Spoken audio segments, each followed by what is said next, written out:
My name is Tony Nwachukwu. I'm a music producer, DJ, and educator. I was a member of Attica Blues, who were signed to Mowax for a good pop while, as with Josh. And I run a platform called CDR, which we run in London, Berlin, and Copenhagen, and projects around the world. And part of what we do is to create panel discussions, debate around music production. We're running this in collaboration with Ableton, our good friends at Ableton, and we're running this today and tomorrow and next Saturday, June 21st. For more details, check the website and also check the South Bank Centre website. So this particular session is particularly special to me. I've known Josh for a long time, and I have vivid memories of crazy tours. Heads comes to mind. But more importantly, Josh is someone who's been in my life in a way that no other producer's been in my life. His music is inspirational. His music has always been groundbreaking. And he's a really humble guy. So without further ado, again, Mr. Josh Davies, DJ Shadow. Thanks, Tony. Hello. Yes, should we talk about that tour? No, maybe we can, maybe a bit later. So just to give some context, we both started making music in the early 90s. The early 90s was a fantastic time for making music. Those of us who kind of, made the investment and bought a piece of equipment, whether it's whether it's a sampler, whether it's an M1, S1000, MPC, it was a great time, and probably the first time in history where you could make music that you could have a direct relationship to. The kind of hip-hop or dance records that you were hearing on radio and in a club, but you could kind of make them in your bedroom. So it was a really exciting time. So Josh, before we kind of get really into it, you started making music in the early 90s. Your first release was on your own label in 91. Talk us about what it was like making music for you back then. Well, starting in the mid 80s, I used to go to music stores, and my dad, who would see me every 2 weeks, I'd go to his house every 2 weeks, and he always wanted to do things, and I'd just be like, just take me to the music store, because I wanted to sit there and try to find the sounds that I was hearing on the electro records that I was buying. So being on the West Coast, stuff like Egyptian Lover and Uncle Jam's Army and LA Dream Team and those kind of West Coast electro groups, I was always looking for the patches that they... But you'd look at the price tags on those synthesizers, and it was they were Herbie Hancock prices. They weren't Josh Davis prices. And it was just everything musically at that time seemed unattainable. You'd read interviews with Jimmy Jam and Terry Lewis, and they talked about, their Fairlight, which cost $60,000, and their, all these bells and whistles that I could never afford. And so I heard about something called a 4-track cassette recorder, and it was, I think at the time, maybe like $350, $400. And I saved up for like 4 months, borrowed some money, sold my comic book collection, and bought a... So my first record was actually just mastered, mixed everything on cassette. And it was called Lesson 4, and it came out on Hollywood Basic. And then my next thing that I did for Hollywood Basic was called The Legitimate Mix for Zimbabwe Legit. That's the record that James heard while he was out DJing, and it took him a year to figure out who I was and how to get a hold of me. And then I did Influx for Mowax, and then I did Lost and Found, which was the follow-up. That's a significant release here. We had made quite an impact here. So what I thought we would do would be to play a selection of your productions, some from then, okay, and something a bit more recent. And perhaps you could talk us through the production process and okay, your approach at the time, and perhaps look at it as an opportunity to reflect on your production okay, in time, yeah? Okay. Cool. So I'm not going to say what they are, so I'm just going to just play them, and we'll see what happens, if that's all right with you. Yeah? Just play them. Ain't nothing going to happen. You've got Shazam, right? So it's all good.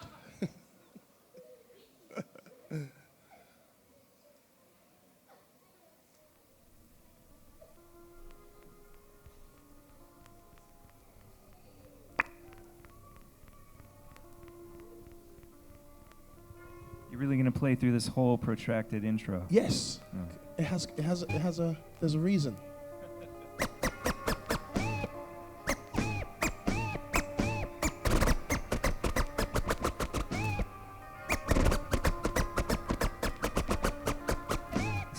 histrionic, wouldn't you say?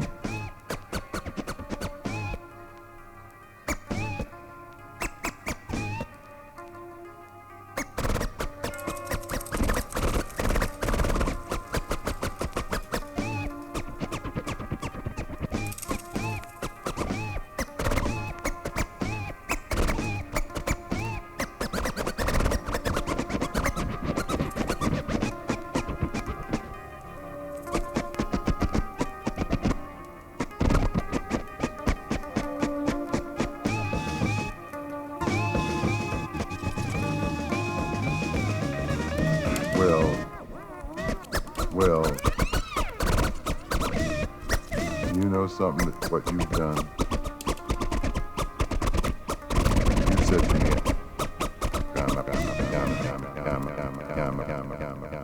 You said to me, you said to me, I'm out of my mind.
Yep, it reminds me of sitting in my friend's parents' house's attic, where my studio was at the time.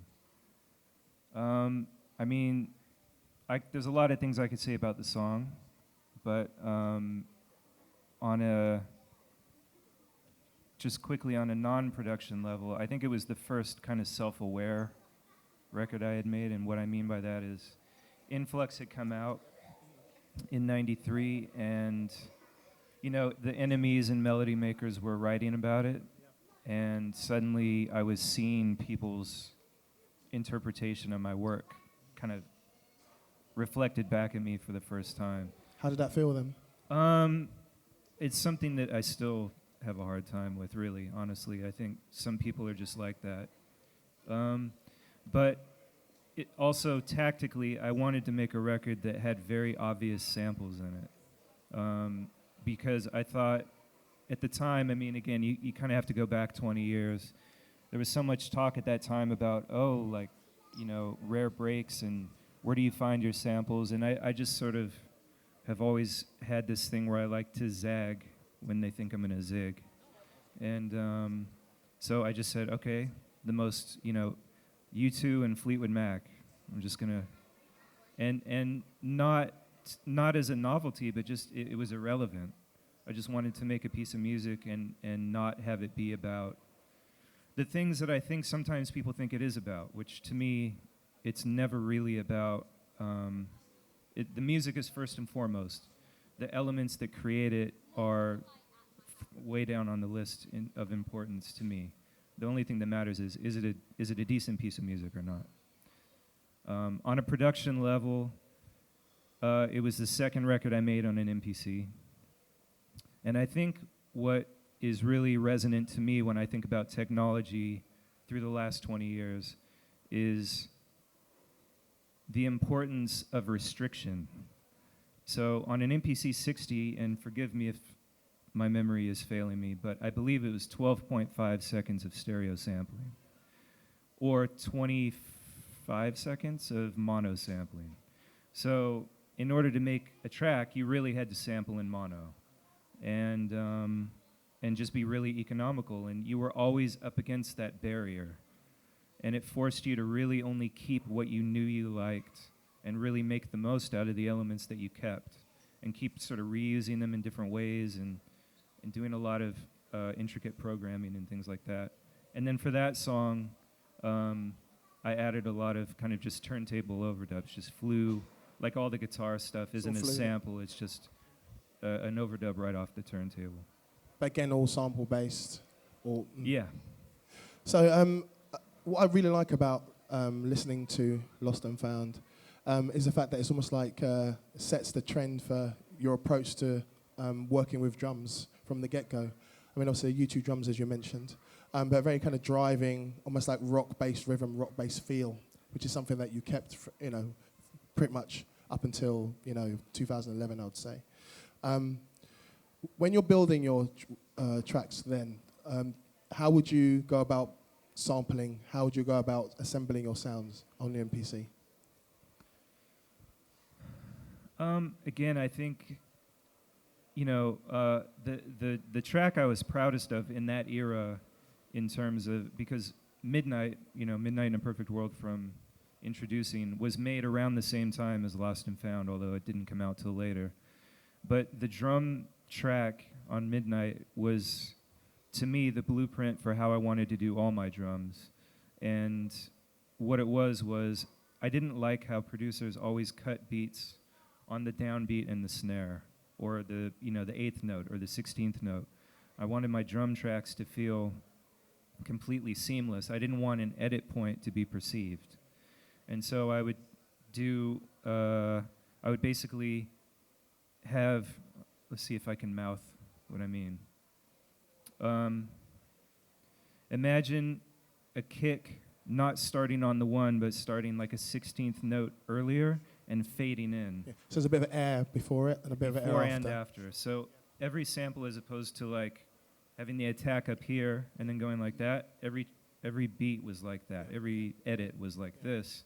So that once you line them all up, it was just a constant, there was air constantly. There was never any point where it's like, oh, I can hear the edit point. And I ended up talking to another producer later, and I'm trying to remember who it was now, but somebody that I respected, and they were like, they basically said to me, you do that, don't you? I was like, yeah. He was like, yeah, me too. I was like, I can tell. But like a lot of aspects of, I think, our craft, at that time there was no internet, there was no way to see tutorials about how to do this stuff. You just did what seemed logical to you. But that was also part of it, right? The fact that you had the patience and determination to craft your sound in that way, Well, yeah, I mean, I had a lot of, I was in college at the time, so I already knew what I wanted to do. I was already coming out to England at the time, and I just had to get through school, I just had to finish. But all my mental space and all my energy was going into making music and trying to figure out, and to this day, still trying to figure out how to do what I hear other people do, and it's a lifelong process. Cool. On the subject of drums again, and guess sample in general, obviously record collecting has been very much part of your life. Talk us through how you put your sounds together in terms of, do you have a framework for the way you record samples, the way you assemble them for a track or for... Well, it's dramatically changed through the years. I mean, for one thing, you have to constantly stay one step ahead of the public's general knowledge, if you know what I mean. Like, nowadays you have sample snitch sites that have basically destroyed the art form, really, because it's nobody wants to, get busted. And so I find myself basically sampling stuff that's never seen the light of day. So back then, that wasn't, everybody was sampling. And I think it was always paramount at that time to give some kind of indication, because what we were doing, or I'll just speak for myself, what I was doing, I knew was different from what Premier was doing and Large Professor was doing and P-Rock was doing. They were being who they are, and I loved them for that, but I'm not who they are. And I had a different perspective on it, but at that time, you know, it was that whole, like, are you real hip-hop, or are you PM Dawn, or are you, you know, all these other sort of perpetrators that were coming in from the side. That was the perception. So you always had to be more B-boy than thou. And so you always had to throw in little indicators and signposts along the way that articulated that you knew where all the stuff came from, and that you were real as opposed to, like, those herbs over there. Yeah, of course. Pseudo hip hop, as it used to be called. So, I mean, having a knowledge of breaks and a knowledge of samples was just another way of showing that you fit in and that you were, again, one step ahead of everyone else. And you're part of the culture as well. I mean, how you interpreted the culture is one thing, but ultimately, if you respect the culture that's from it, that shows, I guess, that's the seal of authenticity, so to speak. Exactly, and we were up there speaking about Bambaataa, and, you know, Bambaata's aesthetic, which was basically, you know, you should listen to the music that wasn't necessarily intended for you, is one of the single most inspirational concepts that I've ever been given. And when in times of struggle, or when, you know, people that I felt didn't know as much about the culture as I did were telling me that I wasn't real, I always had to try to remind myself, like, try to be brave and, you know, exhibit the culture with your own personality applied to it. And so, you know, having people like Flash and Bambaataa and you know, Prince Paul, and people that were always doing things a little bit different and allowing their personality to show through without letting that kind of hip-hop pressure dictate what they were going to do next, those were, you know, I think for, again, all of us at that time, there were important, brave steps to follow. I'd agree. Cool, okay, next tune.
So listen, I need to ask you, man. Whenever I listen to that record, I think, how did you go from peace and tranquility to hedonism? I can imagine making a record where you kind of like, you know, all kind of, kind of like dreamy like this, and it's all of a sudden when you're making the drums, you're kind of going into some kind of... I don't, it's hard. I mean, not every song has, like, I don't really know where, my philosophy is that music is going to be, excuse me if this is pretentious in any way, but I believe that sometimes you just channel the energy. I don't like to try to put a chokehold on it. And I was just in the studio and I was probably, angry or something. And when I think of anger expressed musically, I always think of a drummer that I was friends with that used to be the drummer for the Foo Fighters when they would play live, named William Goldsmith. And in the early days when the Foo Fighters would start to tour, Dave Grohl was playing guitar and singing, and somebody else was playing drums. And, I got to know him pretty well on this tour of Australia and that I was a part of with all the Mowax guys. Charlie was there, and all these huge rock acts, and we were all touring together. So I tried to program drums the way I imagined him, and saw him play the drums.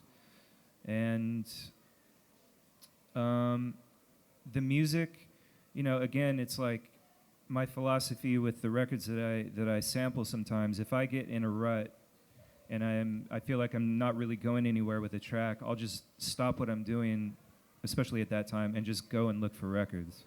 And then I feel like whatever I find in that moment, it was sort of meant to be.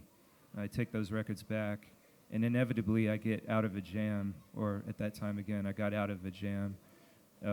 So I think I initially just had the main loop, and then the other elements just fell into place.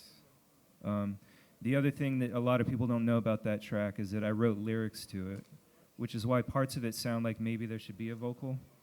It's a bit sort of spacious, but thankfully I never followed that through. Is there like a demo? Sorry? Does the demo exist? Yeah.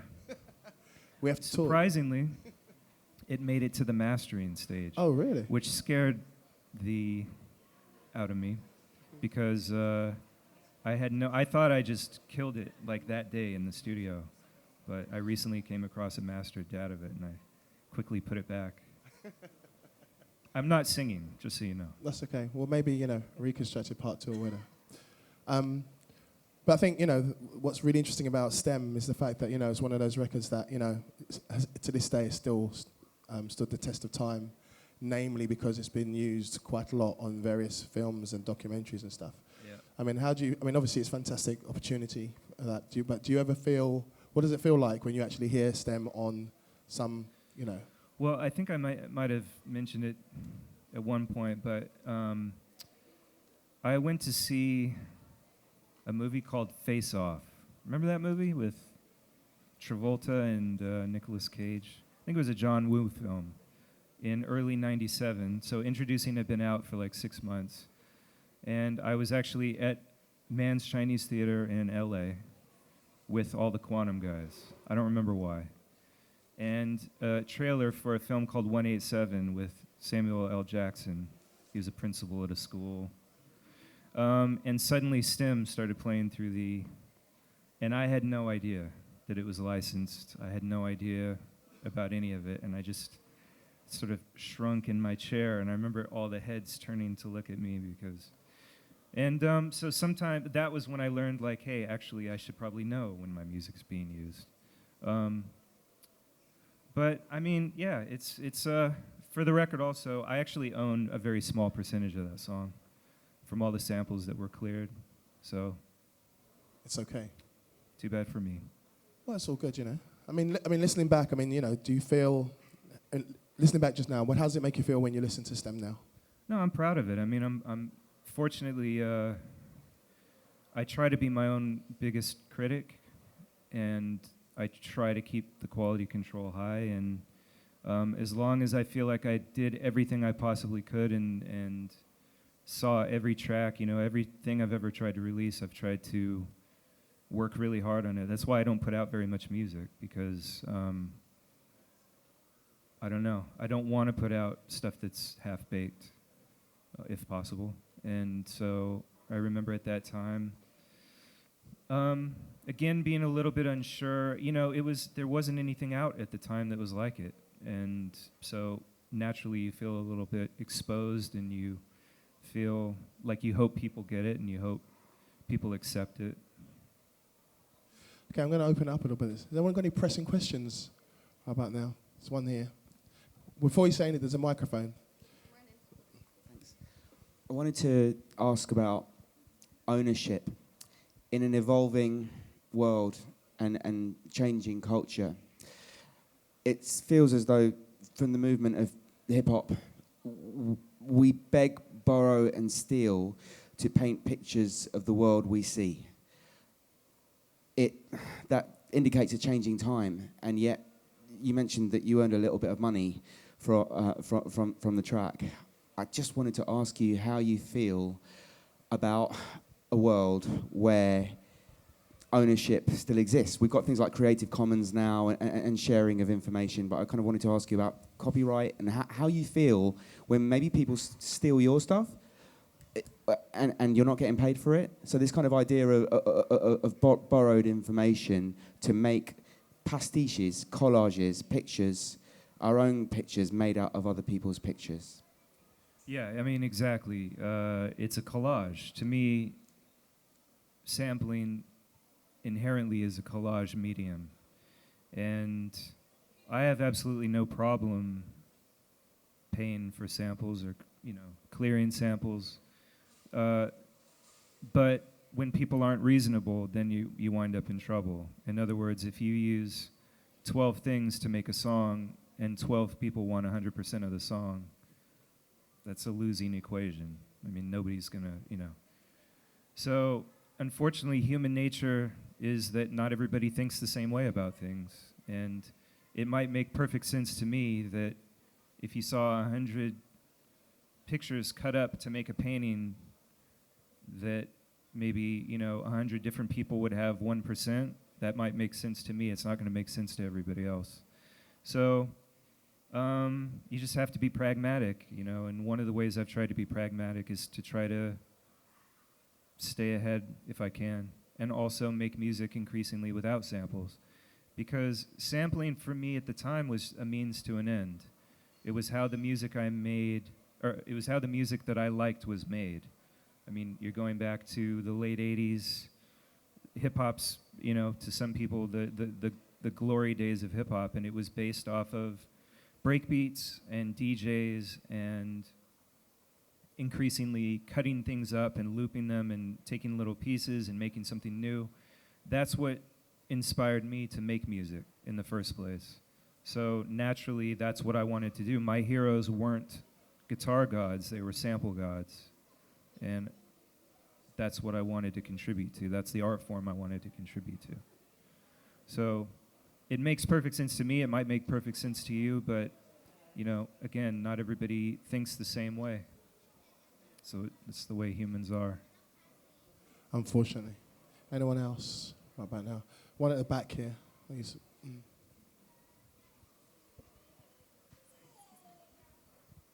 Hi, Shadow. Great to see you here today. Completely randomly dropped in on this. This is fantastic.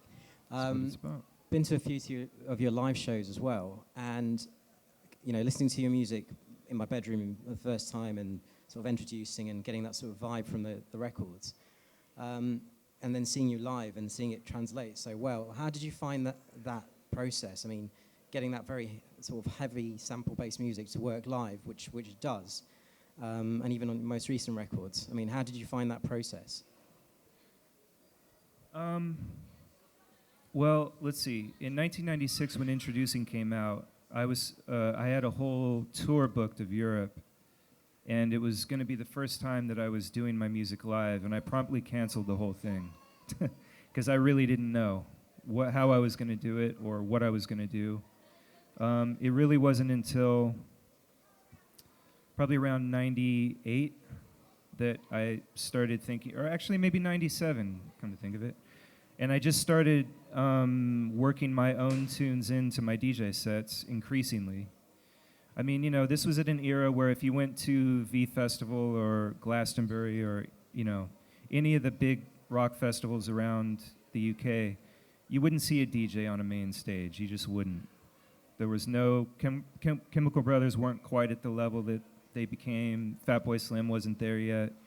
It was all slowly changing, though, obviously. And so, I mean, it was just a very slow process of basically just going, okay, well, I don't want to just...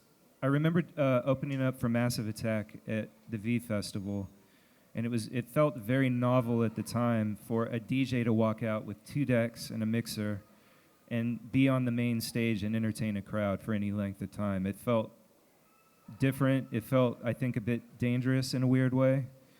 And but after that experience, I remember thinking, okay, well, I don't want to just do a good DJ show. I want to be able to compete with any act on that stage, whether they were a rock act, a R&B act, a rap act, whoever. So that's when I increasingly started using visuals and tried to really just format the show in a way that, you know, because I toured with Radiohead and groups like that, and I saw how they put a show together, and I saw how they paced the show and how they, you know, had an encore or two and would pace the well-known songs and the less-known songs. So from learning with, you know, a lot of the groups I was able to kind of do my little DJ thing for, I was able to get my head around what a real rock show felt like, and then I just kind of applied that aesthetic to my own catalog. I hope that kind of answers. Cool. Thank you. Anyone else right about now? Okay, one more here, the green shirt.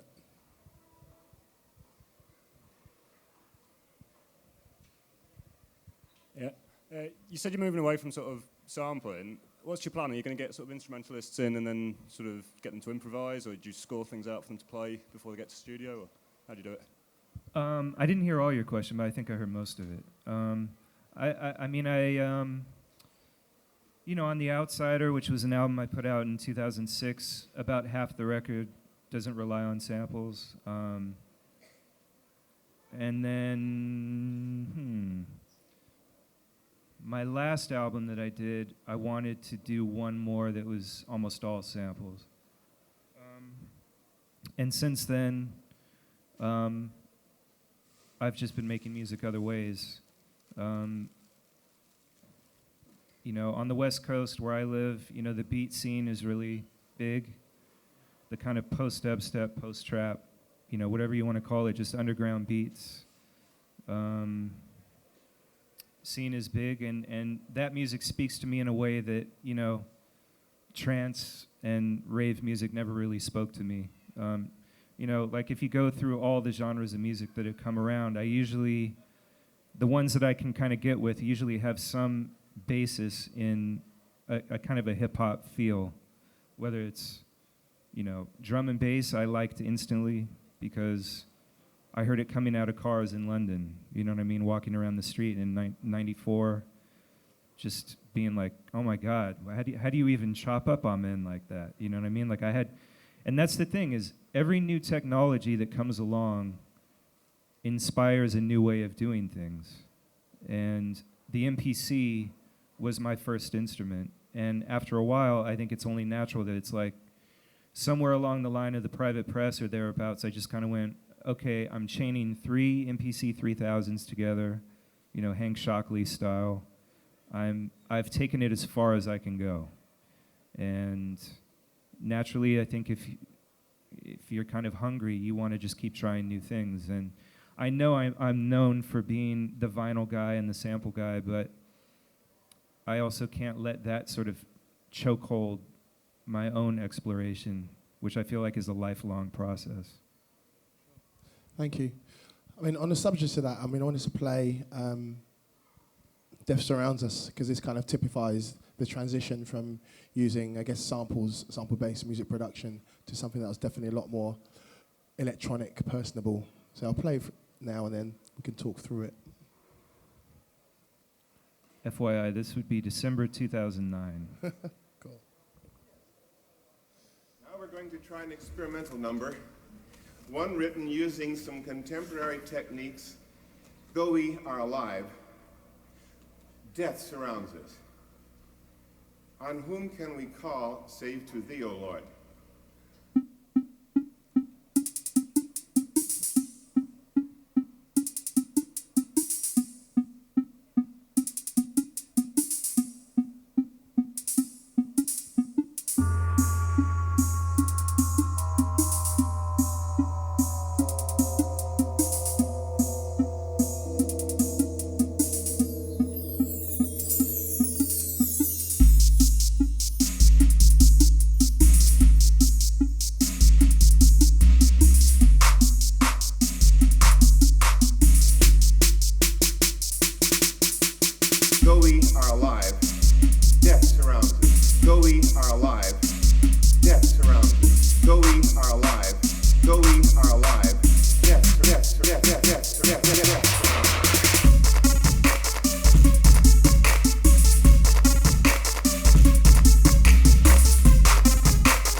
Definitely a lot more weighty. Yeah, thank you.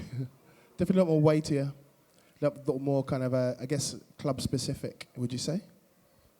Yeah, I mean, I've never stopped listening to new music as it's coming out. It's just that you don't always get an opportunity to reflect that you are doing so. And at times I've struggled about, whether I should just, at times, believe it or not, I've almost felt like I'm obligated to sort of hold back because I know people know me for a certain sound, and I don't want to let those people down. But around that time, I'd say around 2000, well, I mean, you heard a little bit of it on The Outsider, definitely. But at some point, I just decided, well, obviously, I just can't live that way. I can't keep making music that isn't for me first. That just doesn't make any sense. So slowly over the last decade, I've let go more and more of like, well, I just honestly, sometimes I'm going to be in perfect sync with my fan base or the critics or whatever, and sometimes I'm just going to be way off over here, over there, wherever. Sort of like a sine wave, And, yeah, I mean, production from, Mantronics was a huge, huge influence to me, and one of my top 3, probably. And, he didn't always use samples. He used a lot of drum machines, and I always really admired production from the South, stuff like, 3-6 Mafia and groups like that. And again, there's always been this kind of like, I remember in the late 90s playing a track actually at ScratchCon, which was the Kubert and the Scratch Pickles big Scratch exposition, and somebody really giving me grief over this Get Crunk track that I played. And he was like, hey, I don't think you can play that crunk stuff here. And I feel like as you and I would both react the same way and just sort of go, really, why? Like, who made that rule? You know what I mean? This is new, fresh, unique, good. It's the next thing. And it has its roots in hip-hop, right? So exactly, yeah. It's just the Memphis take, or the Seattle take, or the Leeds take, or the Osaka take, you know what I mean? And that's another thing, again, going back to Bambaataa and people that I admired growing up, they very much had a world view of hip-hop, and the fact that initially, people used to argue about whether real hip-hop could emerge from Brooklyn because it wasn't the Bronx. And then it was, well, can real hip-hop come from Philly? Can real hip-hop come from Miami? Can real, and then it just spread and spread and spread to where, by the time I was putting out records, to me it was a moot point. I could hear the difference between even UK hip-hop, like different places within the UK. And then, of course, with grime stuff, the same thing. So it's just always fascinating to me that in a genre like hip-hop that's so, the roots of which are so open-minded, at times there's been such closed-mindedness. That hasn't changed, and that's a whole other conversation. In 2012, Reconstructed came out, a compilation of a lot of your work, including your releases on Moax, the work you did on Uncle Records, and subsequent releases. It was a good opportunity for you to kind of, I guess, connect with a new audience. But I guess it was also what was quite exciting was it was an opportunity for you to perform live in the way that you've never done before. Do you want to talk us through what it was like to kind of put that album together and to perform it, and also had the opportunity to connect with your older fans, but also work with newer producers and engage newer fans? You're talking about Reconstructed, right? Reconstructed, sorry. Okay, no, that's cool. So, I was doing the Shadowsphere tour, and that was, did anybody see that tour? Yay, one guy. Awesome. Cheers for that.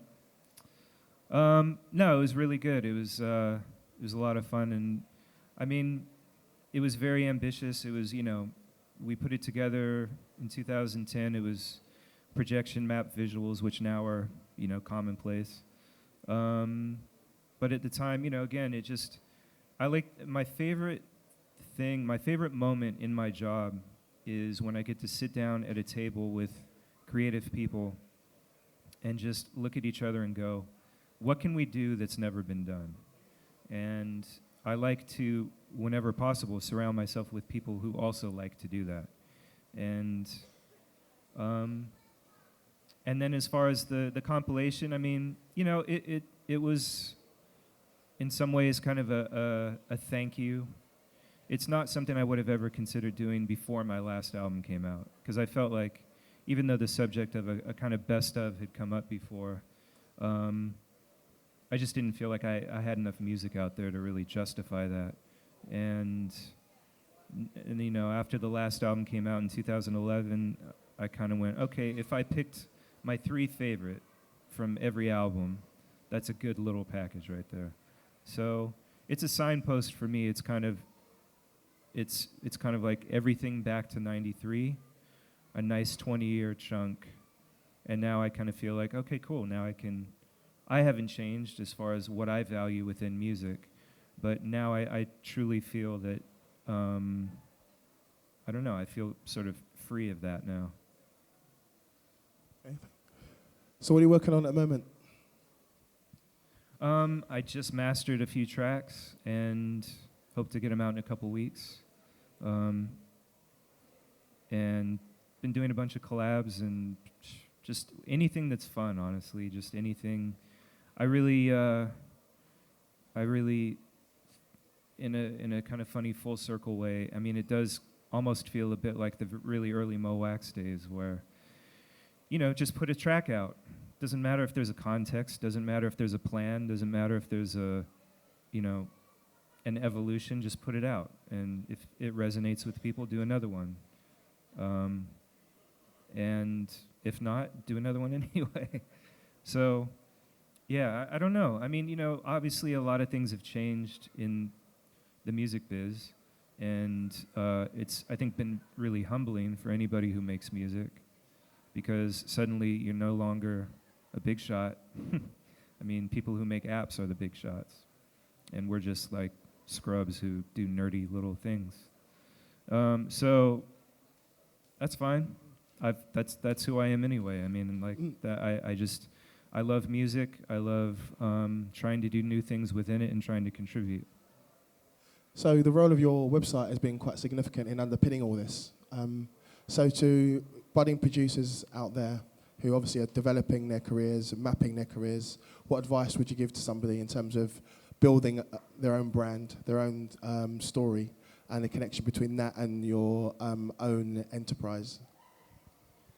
Well, I mean, I just think it's, you know, I've had a love-hate relationship with technology in general. I'm not a huge fan of, I don't own a ton of gear, for example. I'm not a gearhead. I'm not, I just want it, I want to use technology to get my thought from point A to point B as quickly as possible. And when it's intrusive or when I feel like it's counterproductive, it frustrates me. That goes for the internet as well. So I think for some people it's beneficial, and I've certainly seen where it's been beneficial at times.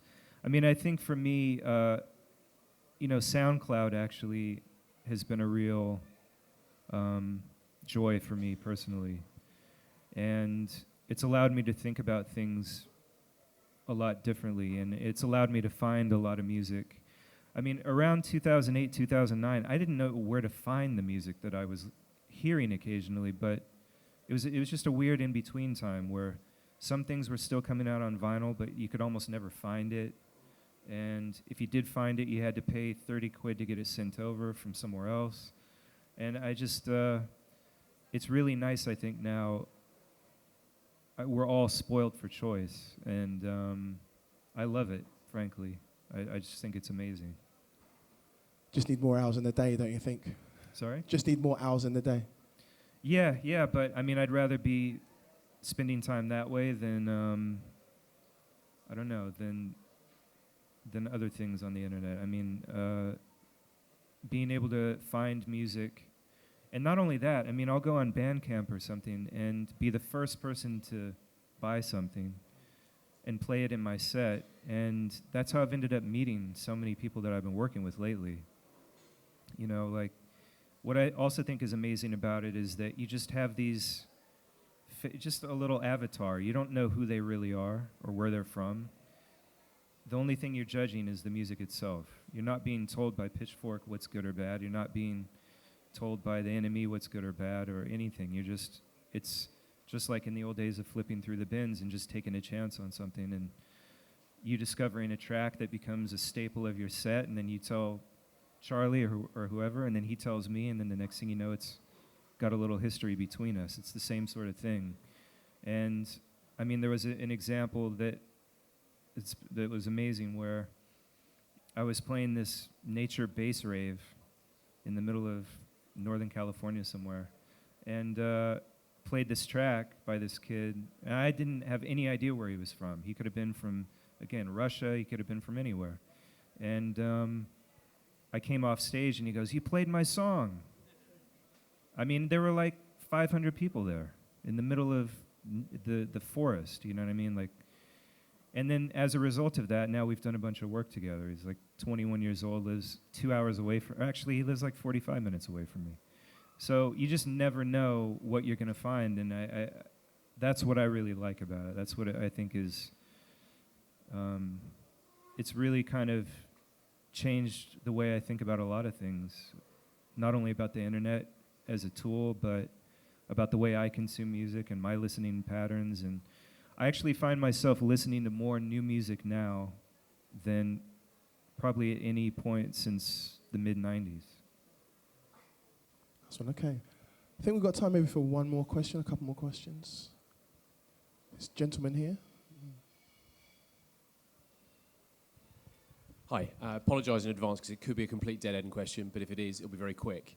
In about 2006, I saw this thing on YouTube, which was an American high school, just a bunch of kids who had their school orchestra, and they were doing a live version of Grain of Rice. Have you ever come across a live version of what? Is it? This is the one with the really long title, which ends in something, something, something in a grain of rice. You mean Billingsteen with a grain of salt? That's the one. Yeah, It's yeah, close yeah, enough yeah. for jazz. Or a grain of rice, however you want to think. That was the about B-side. Did you ever see it, and what did you think of it? You talking about a high school band or Yeah, something? yeah. American high school band. Well, actually, I mean, since the late 90s, believe it or not, I mean, there's been, I think it was like 98 when I was first made aware of somebody doing something like that. And so it's actually kind of a weird thing where periodically a different band will do it, and people will find out about it and ask me if I know about it. I mean, obviously, like, somebody asked earlier about, you know, being sampled. I don't care. I mean, at this stage, like, it's so beyond. I mean, you know, people do covers of your stuff. People, it's always been a tip of the hat as far as I'm concerned. So, I mean, a high school band or something doing a song, I mean, that's great. That's amazing.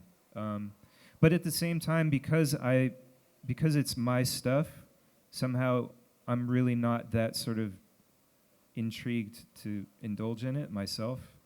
I don't know if that makes any sense to you, but at times, I remember there was this band around 2000 that was actually getting sort of put out because I wasn't endorsing them.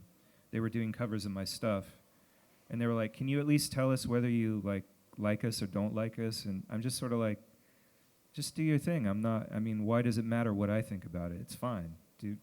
But I've just never really been drawn to, for whatever reason, to. It doesn't offend me, but it doesn't interest me either. It's just sort of, I'd be interested in seeing somebody else's music done by a high school band, but for me, for my stuff, it's just kind of like, yeah, cool. I don't know. I'm more intrigued by other stuff. Thank you. Time for maybe one more. This gentleman right here.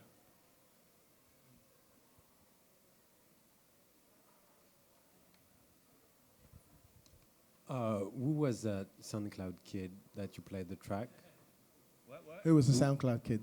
That you played the 21. track? Aaron, his tag is Bleep Bloop. Silly name, yeah. Bleep Bloop. But yeah, I did a track on his album, and it was actually my first track made on Ableton. Okay, cool. Because I had used Ableton as a live tool, but I had never made tracks on it before. How are you finding it? Sorry? How are you finding using Ableton? I like it. I mean, I used Pro Tools for years, used Maschine for a while, and again, you know, it's undeniable. It's a tool that has its own personality and its own pathway or series of pathways to get from point A to point B, and it affects the way people think about music, and it affects the way the music that you hear is being made. So, awesome, man. Well, I think we've done our time. I'd love to sit here for another couple of hours. There's so much we could cover. But for the time being, DJ Shadow, thank you so much. Tony, thank you.